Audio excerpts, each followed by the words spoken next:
Oh, it's already rolling. Welcome, my name is Moses, and you're welcome to the Chronicles with Leano.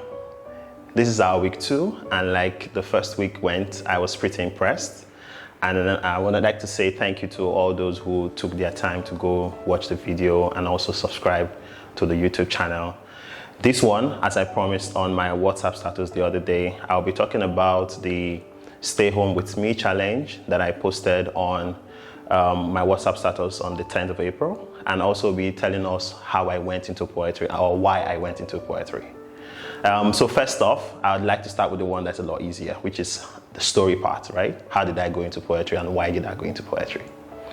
For some of us, right, you would think that anybody who does pretty good poetry or who takes its time to put words in a form that people would read and like. Maybe you're reading and you're smiling or having some good time, right? You would think that there's some poetic or literary inclination. Apparently there isn't any, not a single one. In fact, I actually hated reading novels and books and all that. But there was now a reason for me to do something about this reason why I went into poetry, and that is the fact that interaction was a problem.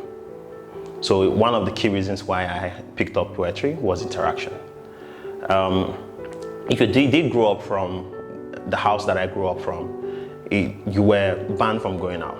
You only went out if you were going to the farm with my parents or maybe going to church for choir or drama or something. That's something weird, basically. But that was the only option you would go out. Even in birthday parties, I remember my younger brother going to a birthday. It wasn't to go for him to recite anything. It wasn't for him to go read anything. It wasn't for him to go dance. It was for him to go and drink Fanta. Right? It was super funny that, you know, a 5-year-old or a 6-year-old at the time drinking a whole bottle of Fanta without dropping the bottle, a 50cl bottle of Fanta without dropping the bottle. And you would think, how is this even possible, right? But those were the kind of things that he would win. I would win if I was asked to go for a birthday party and then I was asked to pound yam there. I'll probably do a very good job of it. But it wasn't possible, right? So the option we had was to stay indoors and learn all you needed to learn from the house. It became a problem. So on getting into secondary school, I discovered that one of the reasons that I would, sort of grow, because I began to look at my friends. They were a lot more outgoing. They would go out and have fun. I would go out with them and I feel like an outcast. So I needed to do something about it. I was then lucky one day, some senior student, I think that was Fortune Asemebo, who was also my school father as well. He was an art student, now a lawyer actually, or a barrister actually. So he brought this book, The West African Prose. The West African Prose, one blue, yellowish, book full of poems. And I read 2 or 3 of those items and I felt like, man, this is what I should be doing, right? So I started doing a lot of reading of poetry. And then finally, I got myself to begin to write. I wrote a few. Today, I don't know where those books are, but I did write a lot while I was in secondary school. And after I left secondary school, I was still writing. I remember introducing, the shop where my mom was selling provisions, the landlord's son, into poetry, and he began to write. He wrote really good poems. And I remember read one writing. I gave him a topic. I said, write about a pen. And then he took a pen and wrote about a pen in 30 lines. It was super impressive. And those were some of the things that it was now an avenue for me to channel all I was thinking in my head out and put them in a form that I can read or somebody else can read. Even though it wasn't super clear to everybody for everybody to understand, but at least I was able to channel my thought into somewhere. I am a super thinker, so I sort of think about everything, basically. Funny story, there was a time when, so I actually did grow, into the entire environment that I grew up with, and then it was also a problem talking to women. So there's this story, right, where there was this girl I liked. And for me to always get her to come stay with me, I would write poems before she comes back from school. So when I write these poems, I write them in a way where they are they are very medieval, right? So you are probably reading a Shakespeare poem written by a Delta boy, right? And then the reason why I wrote that way was so that when I hand it to her, she will come back for me to explain. So we would stay together for a while. We would be there for like 2 hours, 1 to 2 hours.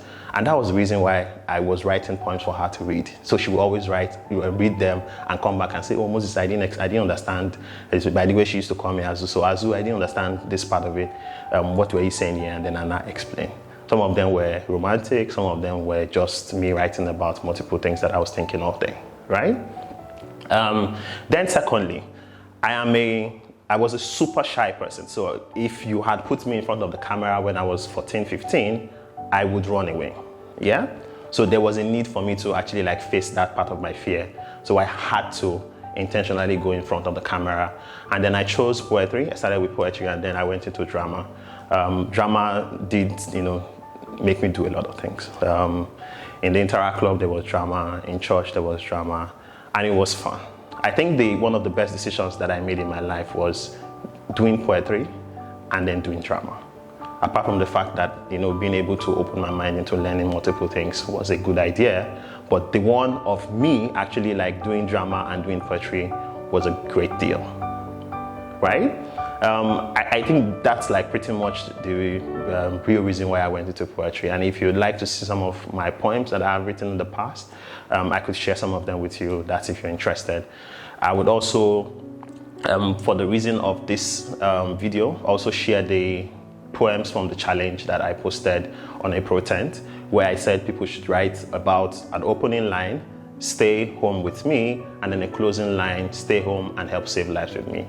We got 26 entries, for which 25 of them were poems, and one of them was a short story by Nkem. She was the only entry. The first entry came from Hussein Haruna from Kano, for which I actually did like his poem because it did tell the story of how it is in the North when there is this whole lockdown thing.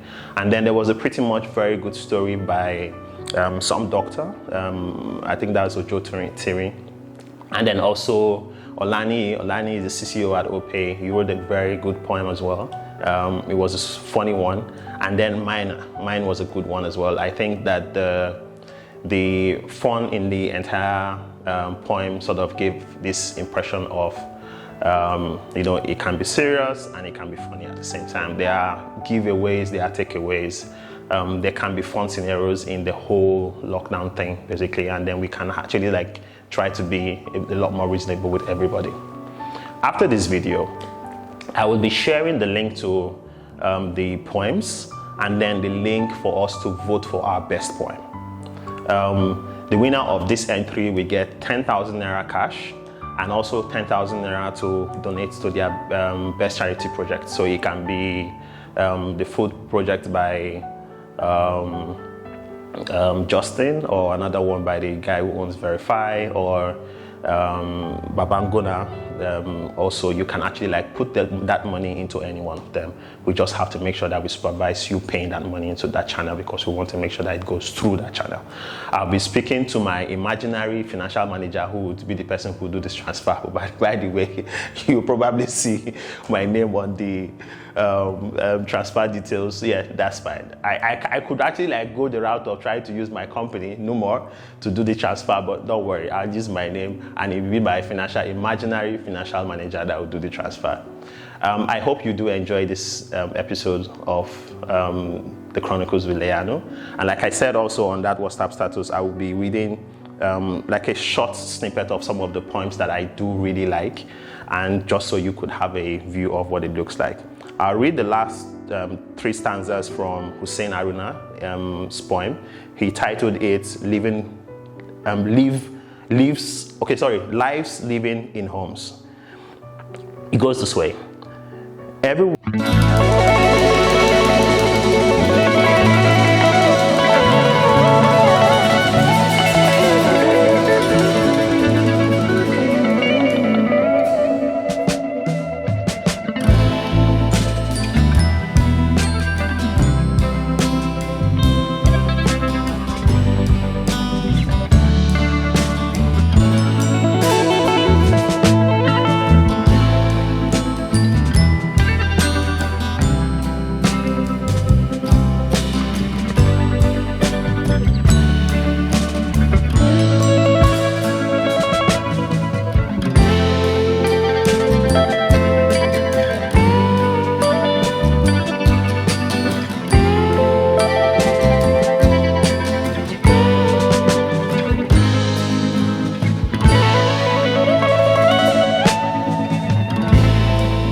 you opt to stay home and stay safe. Whilst the doctors and nurses are battling tooth and nail, you have been warned many times to stay home and save yourself. Stay home and help save lives with me. The fourth one that I'll be reading, which is the one from Ojo Timi. Yeah, I always like to go back to that guy's poem because it did feel like I was reading a story. But there are really good, other really good poems. Majola wrote, Richard Oyombe wrote, Modupe wrote, Dimples Eniola wrote, Moses Adeobi, Jibs Oshin, J.D. Nobeheza. Like I had like a pretty good list of entries by a bunch of people who really wanted to take this thing serious, and I love the fact that they took their time to write it. So let me read Ojo Timi's poem so you see what I'm talking about. Stay. Labored breath. It feels like I'm drowning, like I can't catch my own breath. In tears. Right here in Oniko at the Infectious Disease Center. Susan, labored breath. I'm on my ventilator now. Many thoughts laced with if onlys. I looked at him and he FaceTimed with his daughter, with his teenage daughter. His last words, stay home, save lives. Shallow last breath, covered in rubber bag, whisked away on a gunny. It just feels like, when you look at the pure stories of how this quarantine is going elsewhere, not the one where our Nigerian guys are beating buckets inside their quarantine center and eating 3 plates of food. I mean, like the real sense of what quarantine really is, this is what it is, right? Ojo Timi did a really good job. And the last entry, which is the one by Nkem, which is a story, I'd read the last paragraph of it, or the last 2 paragraphs so that there's context, basically. It says, as I lay in my room, surrounded by books, bearing the stories of people from years before the virus, books that made the years pass easier, I read the email. It was inspirational crap. The resolve to hold optimism for so long was admirable, but I was spent, too tired to keep believing when the world got to the 1-year anniversary of the virus. We found a new way to say hello, to remind everyone that staying home would be the fix. But hunger is a bigger monster than an invisible virus. All the news stations had heard for days the words which were to fan our flames of hope, a global mantra to replace all the greetings we know. By myself in an empty house and dying world, that mantra was the last thing I thought of. Shutting my eyes for the last time and performing the ultimate civic responsibility of squashing any possibility of me spreading the virus. The last person within me, the voice in my head said good night with the words way of saying hello. Stay home and save lives with me. This entry, she titled it When the World Found a New Way to Say Hello. There are really good poems that I'd like you to go and read. There are 25 others. I only read 4 of them. So you have 21 others to read. You could get somebody to win 10,000 naira in cash, and you could also help some people get fed by just going to the entry list and voting for your best poem or your best entry. It can be the poems or the story that was written by Nkem. I'd like us to, go a bit more, share this video, let people watch. I need to get a lot more people into my YouTube channel. I did see the effect of trying to do a lot more, and I thank everyone who went, overboard to watch the video till the end and also try to share as well and also subscribe to the video. Thank you so much, everyone, and have a wonderful, wonderful weekend.